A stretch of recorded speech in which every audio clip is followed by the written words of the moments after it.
Hey everyone, ready for another deep dive? Today, we're going to be tackling something that I think we can all relate to, social media, and how it impacts our ability to focus. You know, like when you're trying to read an article and 10 minutes later you find yourself scrolling through Instagram? Oh, I think we've all been there. It's almost like our attention spans are just constantly being pulled in different directions. Yeah, totally. And to help us kind of navigate this, we're checking out an episode of the English Dialogue podcast Okay. with Tom and Sarah, and they had a really interesting conversation about this whole thing. Cool. Yeah. They even shared this stat that, honestly made me do a double take. What was it? Some studies say that the average human attention span is now shorter than a goldfish. Wow.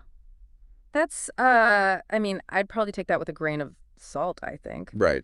But it does make you wonder, right? Like, are our brains really becoming wired for distraction thanks to all the pings and notifications? That's exactly what Tom and Sarah were talking about. They're really digging into how social media platforms are practically designed to keep us hooked. Hmm. It's like they're these digital anglerfish, Yeah. luring us in with their shiny, shiny lights. Yeah. Well, it all comes down to those algorithms, right? The behind the scenes code that determines what we see and when we see it on our feeds. And they're designed to keep us scrolling, right? Right, right. Feeding us content that we're likely to engage with, which of course, that engagement keeps us coming back for more and more and more. It's like they've figured out the recipe for a digital dopamine smoothie or something. Yeah. Yeah. Every comment, every notification gives us this little hit of that feel-good chemical, and our brains are just like more, more, more. Yeah, and this is where it gets really interesting. Tom and Sarah were talking about a study, and this study found a direct correlation between the number of likes received and the activity in a specific part of the brain called the nucleus accumbens. What is that? It's basically the brain's reward center. Hmm. So essentially, social media engagement lights up the same area of the brain that responds to things like food and money. So basically, our brains are treating those little red notification bubbles like they're winning lottery tickets. Pretty much, yeah. It's really a powerful feedback loop. And, Tom and Sarah were saying that this constant stream of mini rewards could actually be changing the physical structure of our brains over time. Hold on, our brains are actually changing because of how much time we're spending scrolling.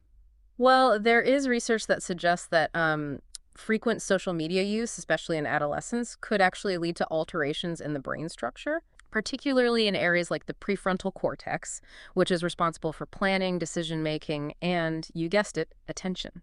Oh, wow. Okay, now I'm actually kind of getting a little freaked out. What kind of changes are we talking about here? Well, imagine your brain is like a muscle, right? The more you use it in a certain way, the stronger those pathways become. Okay. So if we're constantly multitasking and feeding our brains with these short bursts of information from social media, those pathways related to rapid attention switching, well, they get reinforced. But at the same time, the neural pathways responsible for sustained focus and deep thinking, well, they might be getting less of a workout. So it's like we're training our brains to be sprinting champions, but not marathon runners. Pretty much, exactly. But Tom and Sarah also talked about how this whole social media thing can really impact our mental health too, not just our brains.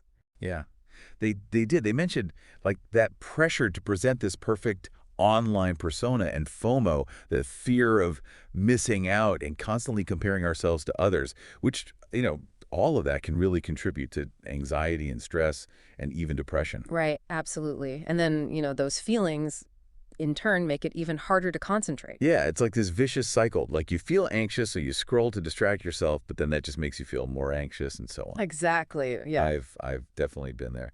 But what really struck me was how Tom and Sarah actually got kind of personal and shared their own struggles with concentrating, in this digital age. Oh, yeah, they did. I remember that. They talked about how they'd find it hard to focus on, long articles or even movies without feeling that urge to check their phones. It's so relatable. They even admitted to sometimes losing track of conversations because their minds were drifting to what was happening on their social media feeds. Yeah, it's so relatable. I've definitely had those moments where I've realized I haven't actually absorbed a single word someone said because I was too busy scrolling. Totally. It's like these distractions, they're so sneaky.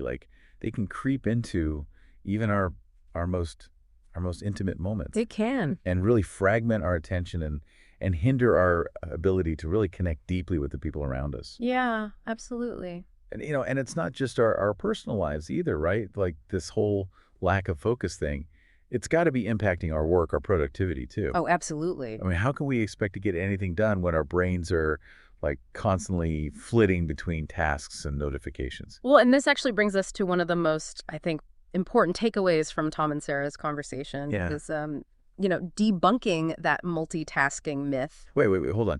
You mean to tell me that juggling a million things at once isn't actually making me more efficient? I know it's hard to believe, but the research that they were citing actually suggests that multitasking reduces our productivity and efficiency. Okay, I need you to explain this to me like I'm 5 years old. Okay. Because I thought I was a multitasking master. Yeah. Like, what's really happening in our brains when we try to do a million things at once? Okay. So our brains, they aren't really designed to truly multitask. When we think we're multitasking, what we're actually doing is rapidly switching our attention between different tasks. Okay. And each time we switch, there's a cognitive cost. It takes time and mental energy for our brains to refocus. So it's like trying to listen to two songs at the same time. Exactly. Like you might catch bits and pieces of each, but you're not really fully experiencing either one. And to extend that metaphor a little further, if you keep switching back and forth between songs, you just end up with this jumbled mess instead of a clear melody. Exactly. Yeah, exactly. And that mental jumble, well, it just leads to more errors, slower completion times, and then ultimately a feeling of being like overwhelmed and just mentally exhausted. Ugh, I know that feeling all too well. So, like, what can we do about this? Are we just doomed to be slaves to our notifications forever? No, not at all. Tom and Sarah didn't leave us hanging. Okay. They actually offered a whole, life raft of practical strategies Okay. for mitigating the negative impacts of social media and, strengthening those attention muscles. Okay, I'm ready. Hit me with those solutions. Okay. So, well, first of all, they tackled that myth that we need to just go cold turkey and completely ditch our devices. Right. And instead, they advocated for a more balanced approach, Wow.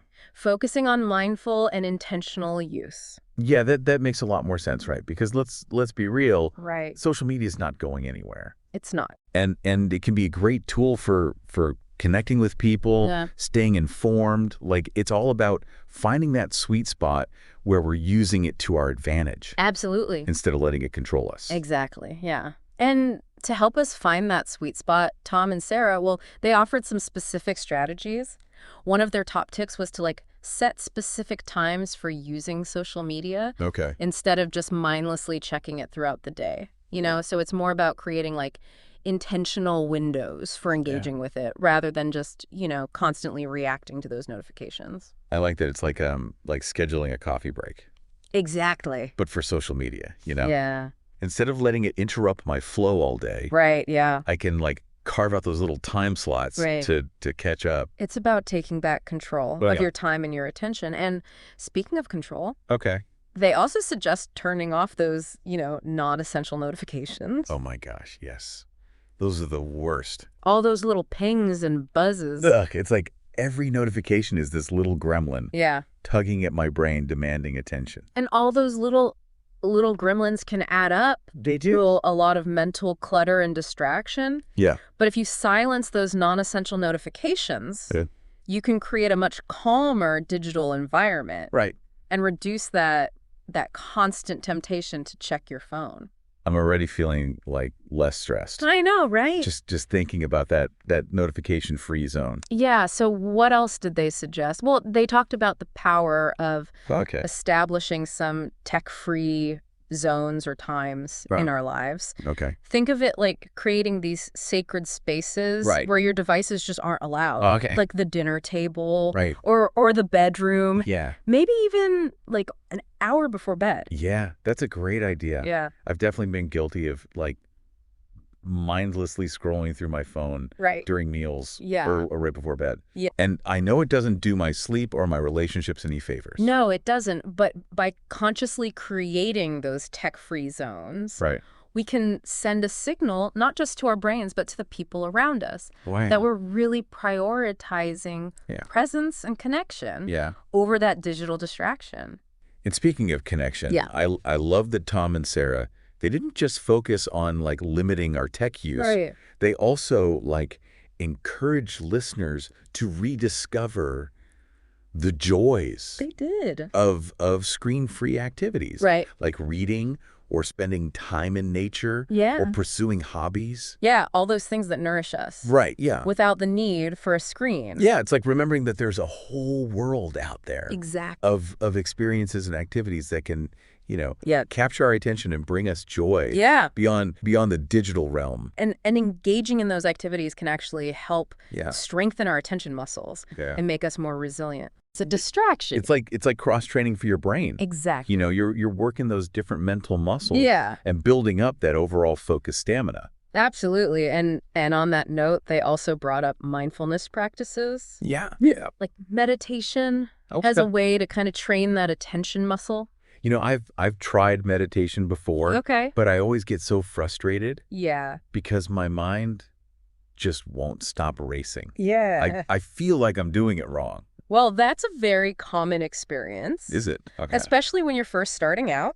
Okay. But the key is to not judge yourself Okay. or your thoughts. Okay. The very act of noticing that Right. your mind has wandered and gently bringing it back Right. to your breath, that is the practice. Okay. It's like doing bicep curls for Right. your attention span. I like that analogy. So even if you feel like you're failing, Okay. you're actually training your brain to be more focused. I like that reframing. And remember, mindfulness isn't just about sitting on a cushion with your eyes closed. It's about bringing that same awareness to your everyday activities. You can practice mindful walking, Okay. mindful eating, even mindful dishwashing. Right. It's just about, paying attention to the sensations, Right. the thoughts, the emotions that arise in each moment Yeah. without judgment. I'm starting to see how these strategies like all connect. Yeah. It's about like shifting our relationship with technology Right. from one of like mindless consumption to Yeah. one of conscious choice. Yeah, exactly. We're not just passively scrolling. Right. We're actively choosing how and when we're engaging. Absolutely. It's about reclaiming your agency, Yeah. your time, Right. and ultimately your ability to focus on the things that truly matter. That's so powerful. And speaking of focus, Yes. Tom and Sarah also talked about the impact of technology on another Yeah. They did. crucial aspect of our well-being, sleep. Right.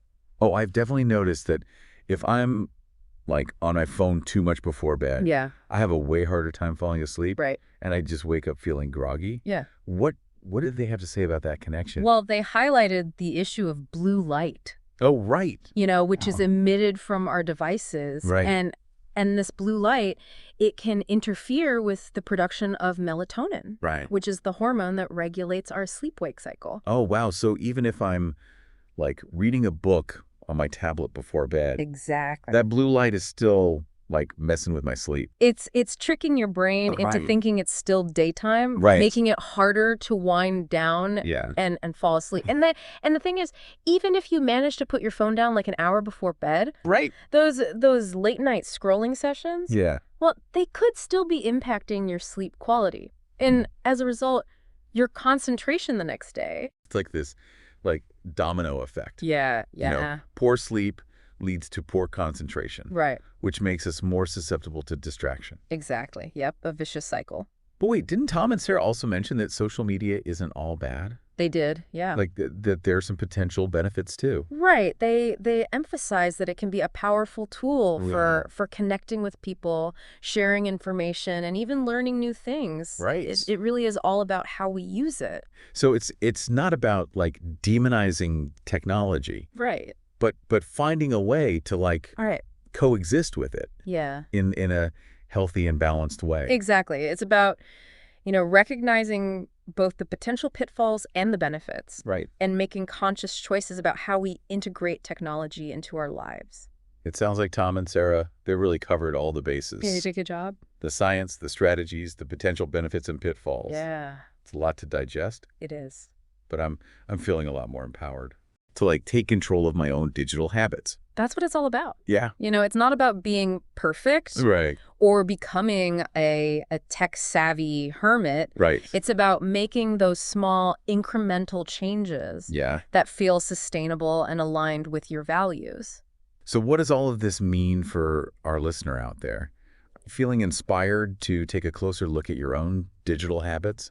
I I think the most important takeaway here is that you have the power Right. to shape your relationship with technology. Mm. You don't have to be a slave Right. to your notifications or feel overwhelmed by that constant stream of information. Right. You can choose to create a digital world Yeah, that yeah. supports your well-being, Right. your relationships, and your ability to focus on the things that matter most to you. It's so true. As we're talking about all this, I'm realizing like how much my phone has really become like an extension of myself. Yeah. It's almost like a phantom limb. Yep. I feel this urge to like constantly check it, even when I know there's probably nothing new to see. Yeah, it's amazing how quickly these devices have really become integrated into our lives, you Yeah. know? There are alarm clocks, our calendars, our maps, their Right. entertainment systems, like our connection to the whole world. Right. Yeah. So it's no wonder they feel so indispensable. But I think that's exactly why it's so important Yeah. to have these conversations Yeah. and to really question that relationship with technology. Absolutely. Because if we're not careful, those devices can really start to dictate our lives They can. instead of the other way around. Right, and that actually brings us back to that powerful question Yeah. that Tom and Sarah posed at the end of their episode. Okay. You know, are your social media habits Yeah. helping you connect and learn? Or are they hijacking your attention Right. and preventing you from focusing on what truly matters? That really hits home. Yeah, it does. Because, it's so easy to get caught up Right. in that endless scroll Yep. and lose sight of what's actually important. Yeah, it's almost like we're constantly chasing after, Right. these fleeting moments of digital stimulation. Yeah. While the real substance of life, Right. the connections, the experiences, the growth, it's happening right in front of us. So how do we break free from that cycle? How do we reclaim our attention and start focusing on what truly matters? Well, I think the first step is just becoming aware Okay. of our habits, Just notice how often you're reaching for your phone, Right. what's triggering those urges, Yeah. and how do you feel Okay. before and after you're engaging with social media. Hmm. And once you have a better understanding of your own patterns, Oh, okay. then you can start to experiment with those strategies that we Yeah. were talking about, Yeah. like setting those boundaries, creating those tech-free zones, Yeah. exploring some screen-free activities. It's like anything else, right? Like Yeah. the more we practice, the better we get. Absolutely. It's about training those attention muscles just like we train our physical muscles. Yeah, it is. And maybe, just maybe, with a little effort, we can really start to shift that relationship with technology Yeah. from one of dependence Yeah. to one of mindful coexistence. That's a beautiful way to put it, mindful coexistence. Yeah. It's not about rejecting technology altogether. Right. It's about finding a way to integrate it Well- into our lives in a way that really supports our well-being and allows us to thrive. So to our listener out there, Yeah. we really encourage you to take a moment Take a moment. and reflect on your own relationship with social media. Absolutely. Ask yourself that powerful question, are your social media habits serving you or are they holding you back? Mm, And if you're ready to make a change, yeah. just remember that even small steps Small can step. make a really big difference. Absolutely. Start by implementing one of the strategies that we talked about today. Right. And just see how it impacts your focus, Yeah. your mood, your Mhm. overall well-being. You might be surprised at the results. And remember, this isn't about perfection or Yeah. deprivation. Yeah. It's about finding, what works for you, Yeah. experimenting, Yeah. making adjustments along the way. Right. It's a journey, the journey to mindful technology use. Right. It's an ongoing one, but it's a journey worth taking. Well, that's it for our deep dive today. Yeah. We hope you found this exploration insightful and Yeah. and empowering. Absolutely. And remember, you have the power You do. to shape your digital world Yeah. and create a life where focus and well-being really thrive. Until next time, stay curious, stay mindful, Yeah. and stay focused on what truly matters.